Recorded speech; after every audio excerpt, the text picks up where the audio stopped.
আপনাদের কোরআনের পথে আল্লামা বিলাল হোসেন সাঈদীর বিরুদ্ধে আদালতে মিথ্যা মামলা দায়ের করা হয়েছে, মিথ্যা সাক্ষী জোগাড় করা হয়েছিল এবং সাজানো পাতানো কোর্ট দিয়ে তাকে ফাঁসির আদেশ দেওয়া হয়েছে। সারা বাংলাদেশের মতো আপনারাও গর্জে উঠেছিলেন না, আপনাদের গর্জন ছিল সিংহের পথে। এই জন্য তারা শহীদ করে দিয়েছে। এটি বড় আবেগের জায়গা। একজন মানুষ এক সময় এইভাবে একমাত্র উপায়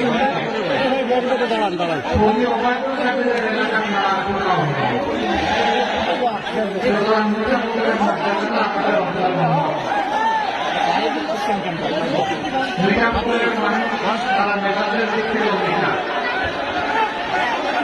কিন্তু তারা অন্যায়ের বিরুদ্ধে বড় কঠোর, হিমালয় পর্বতের মতো, বাঘের গর্জন, সিংহের ধাবা। এটাই আমরা ন্যায়ের পক্ষে এবং অন্যায়ের বিপক্ষে আজ এখানে দাঁড়িয়ে কথা বলছি। এই জন্য এই রংপুর জেলার বিশাল অবদান রয়েছে। আপনাদেরই গর্বের সন্তান এই পার্শ্ববর্তী উপজেলা পীরগঞ্জ শহীদ আবু সাঈদ, সেই পুরা দুনিয়াকে কাঁপিয়ে দিয়েছিল। গুলির সামনে ডানা মেলে দাঁড়িয়ে পড়েছিল, বুকের ভিতরে তুমুল ঝড়, বুক পেতেছি তুমি তো দেখতে পাচ্ছি। আমি কি বোঝেন নাকি আপনার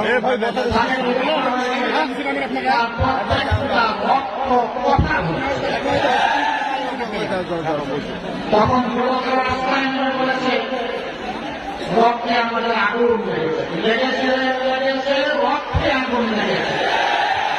এই স্লোগান দেয় নাই? এই স্লোগানের স্রষ্টা হল আবু সাঈদ। আপনাদেরকে সালাম এবং সেলুট। এমন একটা গর্বের সন্তান আল্লাহ এই এলাকার মানুষের ঘরে জন্ম দিয়েছিলেন। আপনারা গর্বিত, আপনারা গোটা জাতির সামনে আপনারা বীরের জায়গা সেই চক করে দিয়েছিল এই আন্দোলন। তার হাত করে কম বেশি 2000 আমাদের সন্তানেরা জীবন দিয়েছে। আল্লাহ তাআলা তাদের পেছনে এই হিসাবে কবুল করুন। তাদের পরিবারগুলোকে আল্লাহ তাআলা উত্তম ধৈর্য লাভের তৌফিক দান করুন।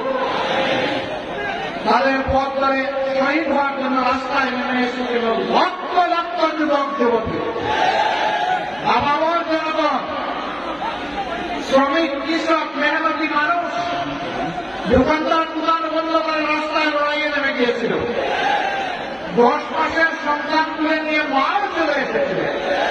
সাংবাদিকরা বলেছিল আপনি সাংঘাতিক কাজ করেছেন, আপনি এই 10 মাসের অপুষ শিশু, কুলের শিশু, দুধের শিশু বুকে নিয়ে আপনি কেন এখানে এসেছিলেন? তিনি বলেছেন শিশু আমার একটি নয়, লক্ষ লক্ষ যুবক যারা রাস্তার নেমেছে সবগুলো আমার সন্তান। আমার সন্তানদের সাথে একাত্মতা ঘোষণা করতে আমি এই বুকের সন্তান এখানে হাজির হয়েছি। সাংবাদিক বার্তা প্রশ্ন করেছে বুলেট এসে যদি মুখ ফ্যাসলা করলে আপনার সন্তানের বলছে কোনো পরোয়া নাই, আমি শহীদদের মিছিলে সামিল হয়ে যাব। কেন? আবু সাঈদের মুখে কি তুমুল চর্চা উঠেছিল আর এই মা কেন রাস্তায় নেমে এসেছিল? তার কারণ যারা ক্ষমতায় ছিলেন তারা দেশের মালিক হয়ে বসেছিলেন, আর আমাদের সবাইকে তারা ভাড়া দিয়ে আনন্দ।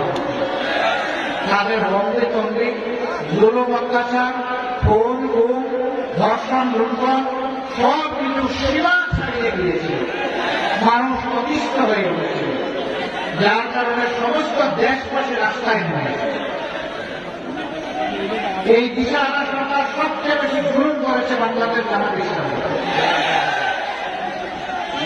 57 কমিটির সেনা অফিসারকে হত্যা করার পরেই তারা হাত দিয়েছিল বাংলাদেশ জামাত ইসলামী গায়ে। কেন? সেনাবাহিনী অবশ্যই ন্যাশনালের ব্যাপারে জামাতে ইসলামী আর মুসলিম দেশ মিলে দেশের স্বার্থ সামনে রেখে জামাত কারণ লাখ চক্রে কখনো প্রবাদ করেনি এবং করবে না। এই লাল চক করবা না করার মূল্য জামাতকে অনেক দিতে হচ্ছে। অনেকে বলেন, আমরা বলি আমরা আল্লাহ শুকরিয়া দেয়, আমাদের বাগানের শ্রেষ্ঠ ফুলগুলো আল্লাহ শহীদ হিসাবে বলবো। শুধু আল্লাহ তাআলার কাছে যারা গোলাম আজম রাহিমাহুল্লাহ থেকে শুরু করে আমাদের এই নেতারের সর্বশেষ শহীদ আল্লামা দিলওয়ার হোসেন সাঈদী রাহিমাহুল্লাহ, আল্লাহ যেন তাদের সকলকে হযরত হামজা রাদিয়াল্লাহু তাআলা আনহুর মিছিলে শামিল করে দেন। আমরাও তাদের পথ ধরে শহীদ হতে চাই। যদি আল্লাহ মেহেরবানি করে, মায়া করে, দয়া করে কবুল করে। শহীদের মৃত্যু বড় গৌরবের, বড় আনন্দের, বড় সুখের, বড় তৃপ্তির, বড় পাওনা। এই এক শ্রেণীর মানুষ আল্লাহ তাআলা তাদের দায়িত্বের ব্যাপারে কোনো কিছুই তাদেরকে জিজ্ঞেস করবেন। নবীদের পর্যন্ত আল্লাহ জিজ্ঞেস করবেন, কিন্তু শহীদদেরকে জিজ্ঞেস করবেন। শুধুমাত্র তাদের যদি কোন ব্যক্তির জেনা থাকে, তারা যদি ঋণগ্রস্ত হয়, সেই বিষয় ছাড়া কোন কিছু আল্লাহ জিজ্ঞেস করবেন। এইটাও আল্লাহ চাইলে নিজের সাধনা থেকে ক্ষতিগ্রস্ত মানুষকে আল্লাহ দিয়েছিলেন। কত ভালোবাসা। আলহামদুলিল্লাহ আমাদের এই 11-12 জন সিনিয়র সাথী পদ করে নারী পুরুষ নির্বিশেষে শত শত ভাই ভাই তারা গ্রহণ করে দিয়েছে। আল্লাহ আমাদের পরেই তারা হাত দিয়েছে আরেকটা দেশপ্রেমিক মানব গোষ্ঠী আলিমুল আমার একটা হেফাজতে ইসলামী 13 সালের 5 মে তাণ্ডবটা চালিয়েছে সফলতা করে আপনারা জানেন। প্রথমটা কোরআনের পাঠে হাফেজ দুনিয়া থেকে নিষ্ঠুর ভাবে তারা ফোন করে বিদায় দিয়েছে এবং লাশগুলা কোথায় গায়েব করেছে আমরা কেউ জানি। প্রথমে তারা বলেছে মাত্র 10 জন মারা যায়, পরে বলেছে 1 জন মারা যায়। আবার আব্দুল রাজ্জাক তাদের মন্ত্রী বলেছে যে আপনারা এসেছিলেন, আপনাদেরকে কি করেছি ভুলে যাবেন না। ছাত্রদের থেকে ওখানে বলেছিল সাপ্লাদের কোরআনের কথা স্মরণ করো। বড়াবাড়ি বললে যেভাবে ছাত্র রাত 12টা করে স্নান করে দিয়েছিলাম, সেই রকম পরিণতি তোমাদেরকে ভোগ করতে হবে। তারা সহ্য করতে পারেন না ওনাদের দেশপ্রেমিক মানুষদের যে তারা সহ্য করতে পারে না। এই জন্য অনেকেই তারা ফোন করছে। বন্ধুরা ছাত্র করতে লাগায় কোথায় গেলাম, তোমাদের নেতা বলেছে আমি অমুকের মেয়ে, আমি মানব তোকে দাওয়াত খেয়েছে। হ্যাঁ, আমাদের কোন দিদির বাড়ি নাই, পিসের বাড়ি নাই, মাসির বাড়ি নাই, এবং দেশের বাইরে কোনো স্বামীর বাড়ি নাই। যাদের আছে তারাই যায়, ফালাই যায়। আবার পর ফলানো বউ বলে যে আমি তালাক দিই, আর তুমি তো পালিয়ে গেছো, তোমার আবার তালাক। তোমার মতো যারা দুনিয়া পালিয়ে আসছে তাদের তালাকে তোয়াক্কা করে নেই সেই সময়। আমরা ওই তালাকে করবার করি। ভাবেছিলাম দিয়েছো তো এখন একটু বিরুদ্ধে যে তুমি কি করেছো, কিন্তু না, মাথা থেকে এখনো গরম লাগে নাই। আজকে আসলাম কাণ্ড দিয়ে কালকে আবার জুডিশিয়াল কোর্ট মাধ্যমে আরেক ঘোষ, এরপরে এই ঘোষ ওই ঘোষ ঘোষ পাস করবে। মাঝখানে একটা ধর্মীয় আবেগকে উস্কে দিয়ে বাংলাদেশের জনগণের পক্ষে দ্রুত বানানোর চেষ্টা করে এক এক করে আল্লাহ তাআলা জনগণের প্রতি আপনার রহমত দিয়ে সব ব্যক্ত করে। খেয়াল রাখবা, যে যুবকেরা রাস্তায় নেমে বুক পেতে দিতে পেরেছে প্রমাণ করে এই গুলিতে, এই যুবকেরা শহীদের রাস্তা চিনে ফেলেছে। এই যুবক যুবতীদেরকে আর ভয় দেখানোর চেষ্টা করে।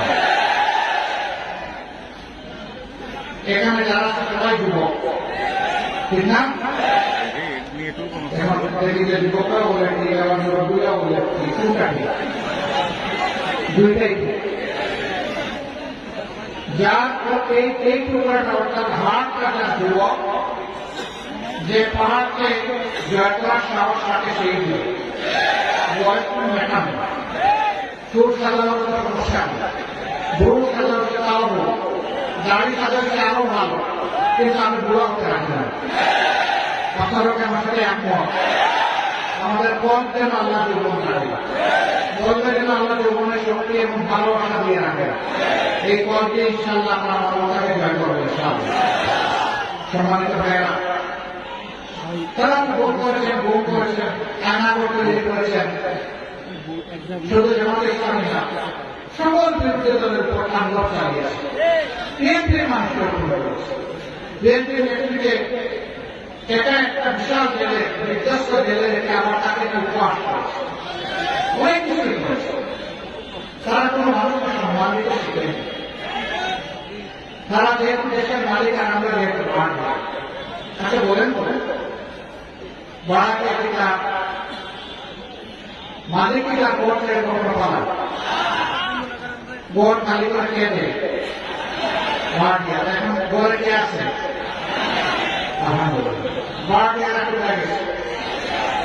কোথায় না না কোলাপাতার উপরে কোলাপাতা দেখে পাই বাংলাদেশের সুপ্রিম কোর্টের ডিভিশনের একজন বিচারপতি তিনি পালাতে গিয়ে কোলাপাতায় করেছেন মানুষ জিজ্ঞেস করছে আপনি কে গো বলে আমি শামসুদ্দিন চৌধুরী বলে স্যার আপনি কি কালামানি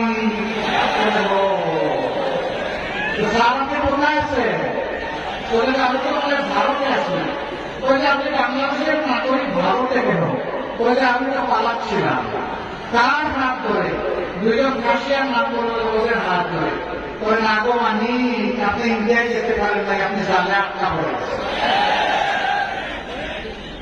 কেন এই পরিণতি কারণ দেশের কোন প্রতিষ্ঠানকে আওয়ামী লীগ স্বাভাবিকভাবে চলতে দেয়নি সবথেকে বড় আঘাত দিয়েছিল বিচার বিভাগের এই বিচার বিভাগকে ভগবানের বলে দাবা করে যাকে ইচ্ছা তাকে বেসর করেছে তাকে ফাঁসি দিয়েছে খুন করেছে সব কিছু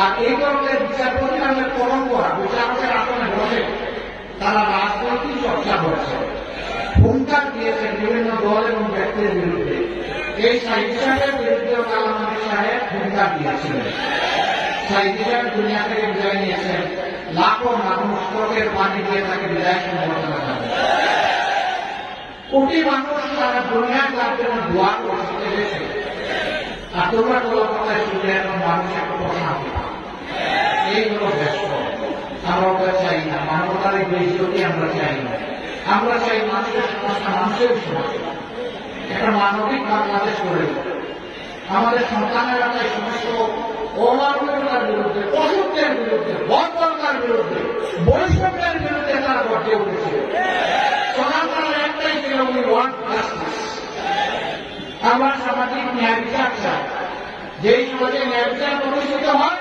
সেই সমাজে সমস্ত মানুষ তার অধিকার পায় এখানে দল এবং ধর্ম দেখা হয় না যারাই নাগরিক তারাই তাদের অধিকার পেয়ে যায় আমরা আমাদের সন্তানদের এই অঙ্গীকার পূরণে আমরা প্রতিশ্রুতিবদ্ধ তবে আমরা এমন একটা দেশ চাই দেশকে কেউ যেন আর ভাগ করতে না মুক্তিযুদ্ধের পক্ষের শক্তি বিপক্ষের শক্তি এই শক্তি ওই শক্তি তারপরে সংখ্যাগুরু এই সমস্ত নোংরামি 53টা বছর জাতির কপালে কোরআন মারা পকেট কাটা হয়েছে জাতির কপাল চুরি করে বিদেশে টাকা পাচার করা হয়েছে 26 লক্ষ কোটি টাকা পাচার করা হয়েছে বাংলাদেশের বার্ষিক বাজেটের 5 গুণ চিন্তা করতে পারি এই চোররা সারিয়ে দেখা সব ধরা পড়বে কিছু দুনিয়ার উদ্ধার হলে বাকি আগে তবে এই চুরদের কারণে আমি তার বাড়ি ছেড়ে চলে গেল আমরা ইনশাআল্লাহ নিজের হাতে আমার বাড়ি সাজাবো ইনশাআল্লাহ সেই বাড়িটা কেমন সাজবে সেই বাড়িটা ইনশাআল্লাহ কোরআনের সাথে সাজবে